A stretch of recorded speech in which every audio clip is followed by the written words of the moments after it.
Before we begin, we want to issue a content warning. In this episode, we discuss topics related to mental health, including suicide. If this is a difficult topic for you, please take care while listening. This podcast is not a substitute for professional medical advice or mental health care. Please seek help from a trusted counselor or call or text 988 if you are in crisis. Welcome to All Start, where we share our story, listen with compassion, and connect through our faith and mental health experiences. Following this story, Morgan and I will offer insights that connect faith and mental health. We invite you to practice listening and understanding during this episode, so that when someone shares their story with you in real time, you'll be ready. So take a deep breath, settle in, and let's start this journey together.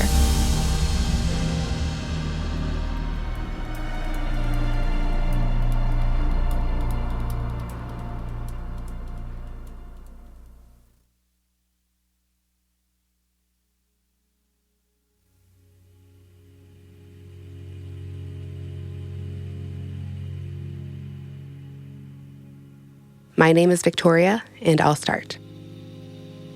The reason I want to share my story is because I grew up in faith, and a lot of people grew up in faith.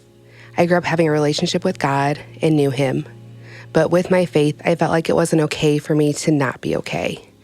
I felt like it wasn't okay for me to struggle, and that I shouldn't struggle because I had faith. But that was probably one of the biggest lies of all. The fear that comes with being vulnerable and sharing those parts of my heart, letting people see the things that I feel or have felt, is that maybe they'll find truth in them. Maybe they'll see those things and they may not be lies to them. I think my biggest fear would be someone coming back to me after hearing my struggles, my story of what I've been through, and people say, "You are a burden and you don't matter." I can see now that those were lies, but at the time I couldn't. And I know I'm probably not the only person who's ever felt that way, and I think it's important for others to hear that too. My first experience with a mental health challenge began my junior year of college. During my first 2 years of college, I'd found an amazing community of friends. I'd found those people that you get to go through the challenges of college with, and having that place to belong and having those people to go through that journey with was everything. So I ended my sophomore year of college with an associate's degree in elementary education. And then the next step was to transfer to a 4-year university to finish my bachelor's degree. Most of us from that group of friends all transferred to the same place. So you would think that that community just transferred too. But as we were there, those friendships changed, and I really struggled to find where I belonged in them. It was during that year that my depression was big and heavy. But during that, I didn't know or realize depression's what it was. I just felt like I was carrying all of this weight in me, but it didn't have a name. It felt like the world around me was losing color. I felt like I was losing color. I just felt disengaged from everything around me, from my classes, from my church, from the time I did spend with friends. I just felt like I wasn't connecting. I might have been there physically, but didn't go past that. I was skipping classes because leaving my bed felt impossible. The thought of just getting out of bed to do anything would just bring on these waves of anxiety. And it wasn't necessarily what would happen if I did. It was just more so the anxiousness of, you can't do it. It's too much. You have to stay here. It was a really strange paradox of feeling. I felt drained and heavy and numb from the depression, but I also would feel the blood rush through my veins and my hands shake, and just the jitteriness that came from the anxiety. For the first time, I began failing classes. I had always been a great student, not necessarily an A+ kind of girl, but school was something I was great at. But now I was failing classes, which continued to just pour in and fuel that depression and anxiety. I started having this inner battle with myself. There'd be this logical voice that said, you can do this. It's just class. You just get up and you go. But then there was this other part of me that said, you can't do it. There was no logic or reason to it. That voice just said, you can't. That voice began to grow louder, and it gained more control as my battle with depression went on. The loneliness grew, and the heaviness grew.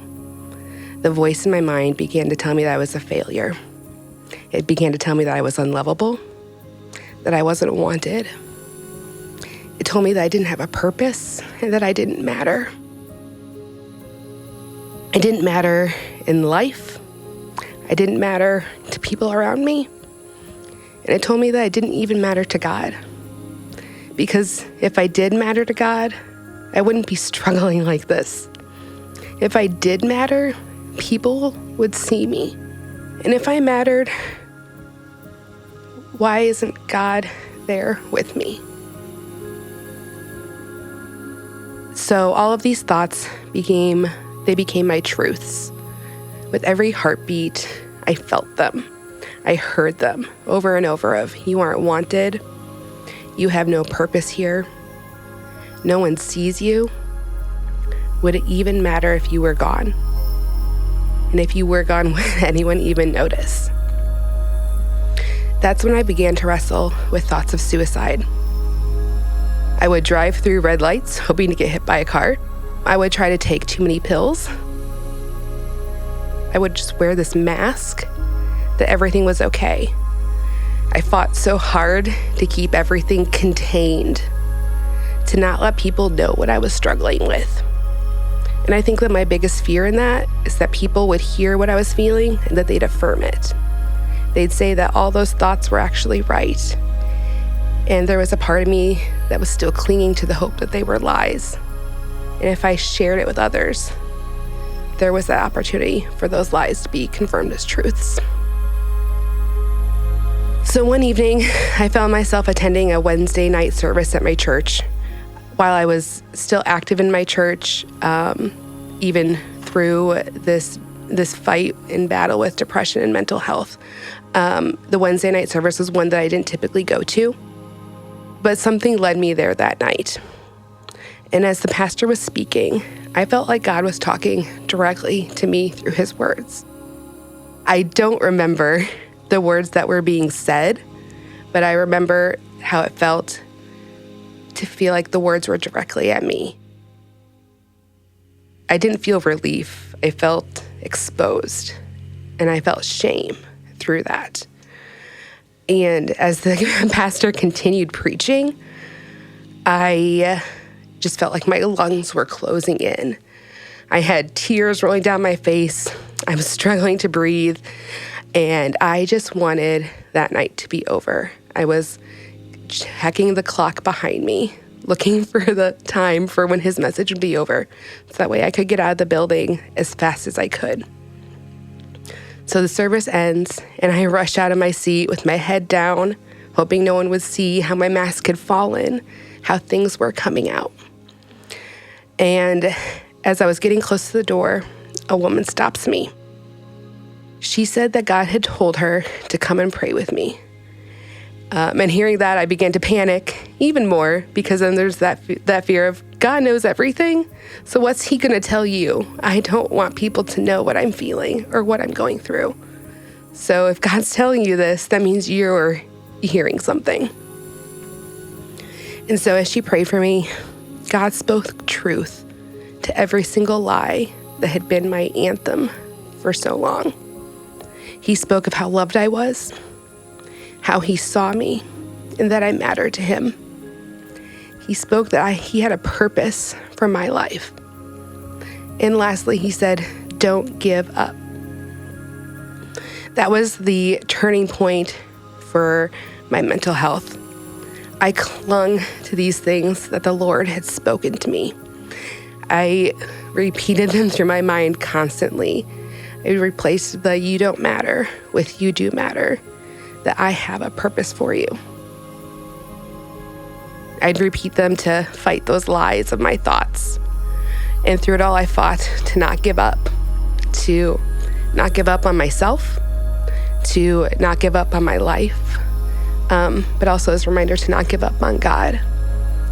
And as the years have passed, those words have continued to be like my anthem, my fight song of things. And it's evolved through life too, from moments where don't give up on God, as He's still working, to the reminder that God won't give up on me either. So now I can proudly say that I've never had thoughts of suicide since then. I still struggle with depression and anxiety, but I've been able to cope with them through the help of medication. And now I'm able to recognize when I'm feeling more depressed, or when those feelings of depression are coming on. I'm able to recognize when I'm getting anxious and how to cope with it, what I need to do to get through those moments without them taking control of me again. The signs that depression is creeping back in for me are very connected to my emotions. My emotions turn big, where it's a roller coaster, it's a tidal wave, it's everything just coming on at once. And they can't be managed or controlled. They don't make sense. I'm yelling at my 3-year-old because he spilled chocolate milk when just before that I had spilled something as well. My anxiety responses have remained that same of I can start to feel like every piece of blood rushing through me, and I have to like shake my hands out because I can just feel my body like pulsing with it. And those are the moments I recognize that anxiety or depression are coming on, and I either need to take more of my medication or I need to figure out how to manage those things or be aware that they're influencing my life at the moment. What I've learned from my experience is that our mind is deceitful and we can't always trust our own thoughts. But with that, we can't trust our brain to define who we are. I think I've learned that you need other people in your life, people who are going to speak those truths into you to combat the lies that your mind tells you. We can't do it alone. I couldn't make it through my journey alone. I needed the help of that friend to be that helping hand to pull me out of it. And we all need that helping hand. So in those moments when you feel like no one sees you, that you are just overlooked, people still care. There's someone there that wants to be there for you. And that we need people as well. In that moment, sitting in the church, hearing those words of the pastor's preaching, that was speaking directly to everything that I had been wrestling with, things that nobody else knew. I felt exposed, I felt ashamed, and my first instinct was to run. But it was in that being seen that God used another person to say exactly what He wanted me to hear. In sharing my story with other people, I have found that there's surprise in that, or some shock, because that mask was so strong, to know that I was going through all of those things.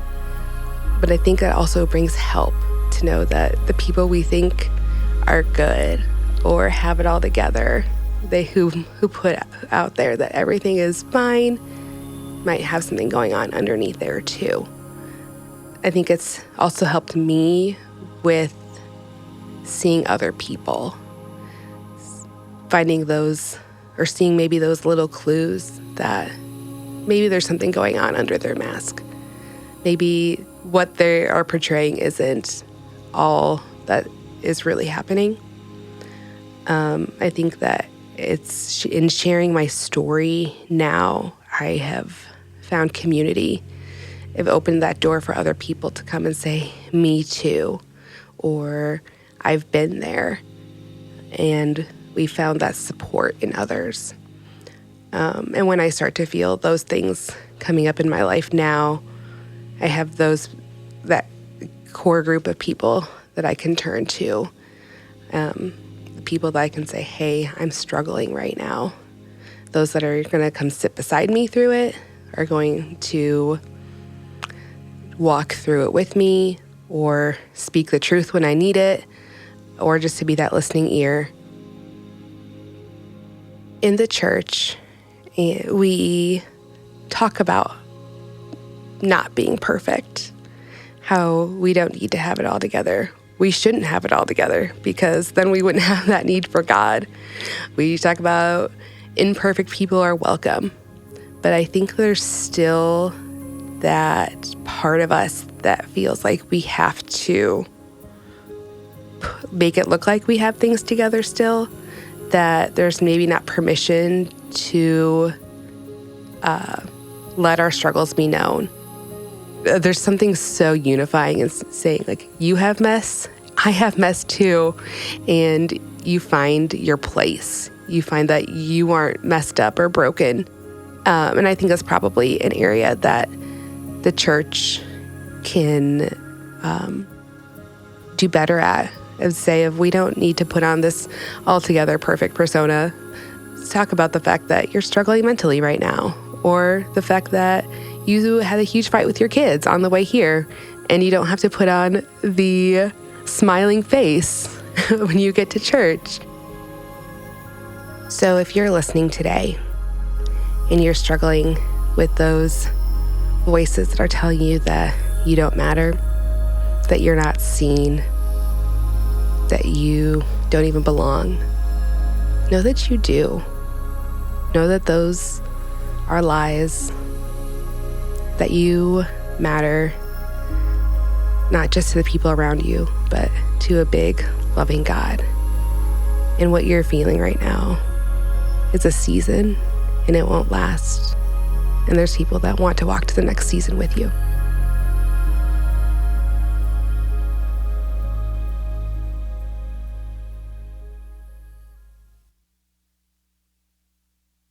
Hey guys, welcome to the post-store discussion of I'll Start. My name is Heather Kalipek. I'm a licensed clinical social worker, and I'm your host. And I'm here with Morgan Arsenault. Hey guys, very excited to be here with you today. Thank you for listening. This is the portion of the episode where we dive a little bit deeper into the story. Heather brings a mental health perspective, and I offer a reflection from faith. So let's dive in. I think what stood out to me from Vic's story was her loneliness, and I just really resonated with her disconnect from friends who had previously been very involved in her life.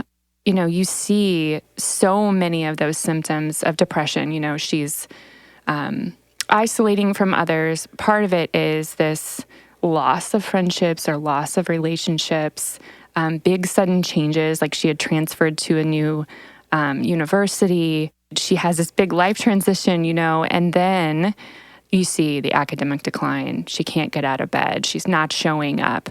And those can be some really classic symptoms of depression. And but what goes on is there's this theme throughout her story, and in the clinical world, we talk about it in terms of attachment ruptures. So everybody, you know, in her story, everybody transfers to this new university together, physically, but the friendships, the camaraderie, the fellowship, the community didn't transfer to this new location. And that was a rupture in her attachment to these people and these friendships. It was sort of broken. And I just want to normalize that these kinds of attachment ruptures are a normal part of life and a normal part of our relationships. And it's really, really common in college students. Friendships ebb and flow. People lose touch. And while that's normal, it's still really painful sometimes. And I think to acknowledge the fact, well, one, college, young adult age, that is such a huge time of transition, especially with relationships. You know, if you go to school with the same people for, your childhood, teenage years, and then that's gone, I think we can underestimate the impact of that brokenness, even if it's natural. And I think there are times when those relationships just go their separate ways. And if it's a natural break, and then you do have the extreme of where it is brutal and it's broken and it's, but all of those, I think, can lead to this attachment, because it is a broken attachment, this attachment rupture. Right. If we think about over the lifespan of people, those attachment ruptures or disconnects, they need to happen sometimes for us to progress to the next level. So I think about the attachment with our children, right? Someday they're going to, my boys are going to grow up and they're going to leave and go to college, right? And so there's a rupture there. There's sort of a disconnect physically, right? But that needs to happen for them to progress. That doesn't mean it's not painful, right?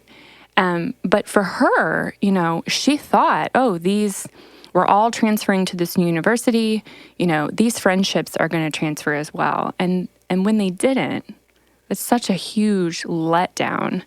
And when we feel like those connections or that community that we had built is now gone, there's a loss there, there's a grief there, but there's this emptiness. She was on her own. She didn't have the support that she needed. And it set her up then if some of this depression was kind of already brewing. Loneliness is such a heavy emotion and experience. And I think it's one that's really difficult, or loneliness is one that is really easy to transfer to God. We want to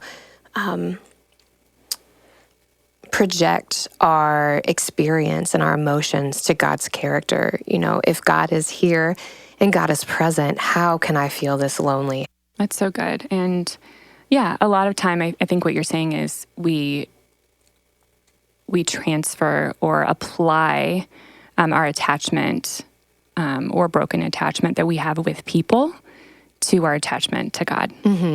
And He's always constant, Yes. And I like that you mentioned loneliness, and there's a lot of research actually on loneliness.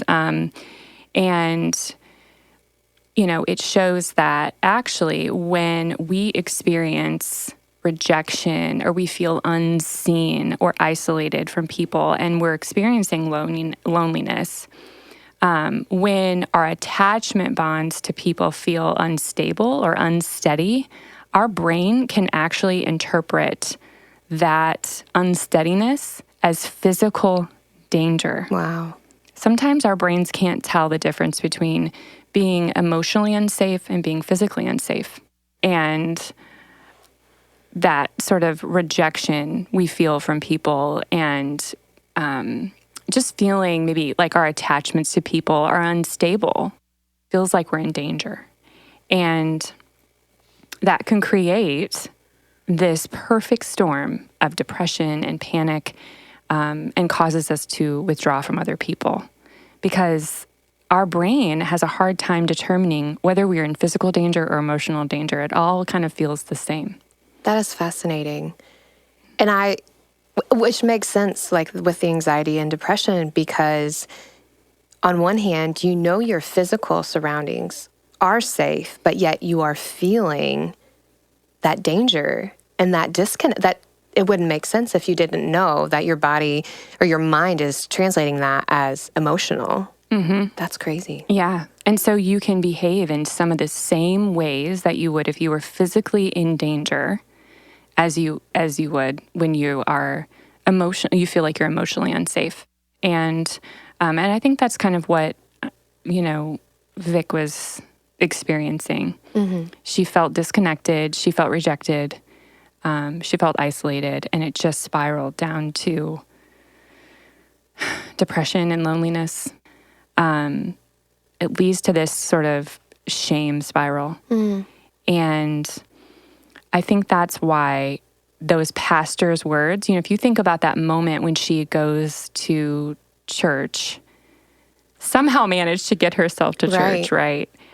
And she's, sitting there. What she was experiencing was those pastors' words. They showed a spotlight on her pain and her shame and her loneliness and rejection, and it didn't feel comfortable. It wasn't comforting. She felt exposed. And that is kind of what we just talked about. It's that shame physiology. Her body is going, oh no, we're in danger. And confusing kind of what was actually happening. That's shame. And that is so important because that was actually a surprise for me in Vic's story when she got to the point where, she finally made it to a church service that she didn't typically attend. It felt like the pastor was speaking directly to her.